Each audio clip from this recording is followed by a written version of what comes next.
আঙুল যদি বাঁকা করতে হয় রাষ্ট্রের প্রয়োজনে, দেশের প্রয়োজনে, জাতির প্রয়োজনে, জনগণের প্রয়োজনে, সরকারকে তো অবশ্যই তা করতে হবে। যদি তুমি ভয় পাও তবে তুমি শেষ, যদি তুমি রুখে দাঁড়াও তবে তুমি বাংলাদেশ। এই স্লোগানকে সম্বল করে যখন রাজপথের থিতিয়ে যাওয়া আন্দোলন ফ্যাসিবাদ বিরোধী আবার জাগ্রত হয়েছে, সেই আন্দোলনকে আবার একটি পর্যায়ে নিয়ে আমাদের নেতা আমাদেরকে আরও উৎসাহ দিয়েছেন। দেশ যাবে কোন পথে, ফয়সালা হবে রাজপথে। আন্দোলন আরও বেগবান হয়েছে এবং অবশেষে 5ই আগস্ট রাজপথেই ফয়সালা হয়েছে।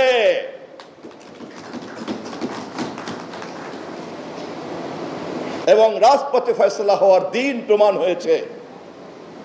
বুলেটের মুখে বাংলাদেশ, ফ্যাসিবাদের দিন শেষ। এখন আমরা সেদিন জাতীয় নির্বাচনের জন্য অপেক্ষা করতে শুরু করলাম। 5ই আগস্টের পর থেকে এই নির্বাচনকে নিয়ে নানান চক্রান্ত, ষড়যন্ত্র, আবার সেই একই দৃশ্য। জনগণের ভোটের ক্ষমতা জনগণকে না দেওয়ার জন্য নানান মহলের নানান চক্রান্ত। খুব দুর্ভাগ্যজনকভাবে আমরা লক্ষ্য করেছিলাম রাষ্ট্রের দায়িত্বশীল ব্যক্তিরা পর্যন্ত জাতীয় নির্বাচনের বিরুদ্ধে চলে গিয়ে কথা বলেছিলেন। সেদিনও আমাদের নেতা তারেক রহমান লন্ডনে অন্তর্বর্তীকালীন সরকারের প্রধান ডক্টর ইউনূসের সঙ্গে বৈঠক করে 12ই ফেব্রুয়ারির নির্বাচনের তারিখ যে শান্তিপূর্ণভাবে ঠিক করেছিলেন, সেটাই ছিল একমাত্র সমাধান। সকল ষড়যন্ত্রের অবসান ঘটেছে। 12 তারিখে নির্বাচন হয়েছে। নির্বাচনে দেশের মানুষ আমাদের ধানের শীষকে রাষ্ট্র ক্ষমতা দিয়েছে এবং শহীদ জিয়া বেগম খালেদা জিয়ার কেবলমাত্রই রক্তের উত্তরাধিকার নয়, রাজনৈতিক উত্তরাধিকার হিসাবে তারেক রহমানকে রাষ্ট্রনায়ক নির্বাচিত করেছে। আজ আমাদের সে কারণে স্লোগান গর্ব দেশ, সবাই মিলে গর্ব দেশ, সবার আগে বাংলাদেশ।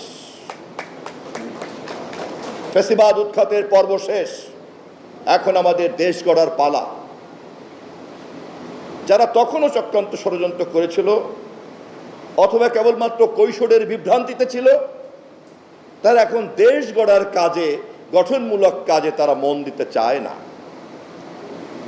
আন্দোলন করা কারো কারো জন্য পেশা হতে পারে, কিন্তু আমাদের জন্য তা কেবলমাত্রই ভোটাধিকার, গণতান্ত্রিক চেতনা এবং একটি স্বাধীন, স্বনির্ভর, সার্বভৌম বাংলাদেশ প্রতিষ্ঠার কাজ।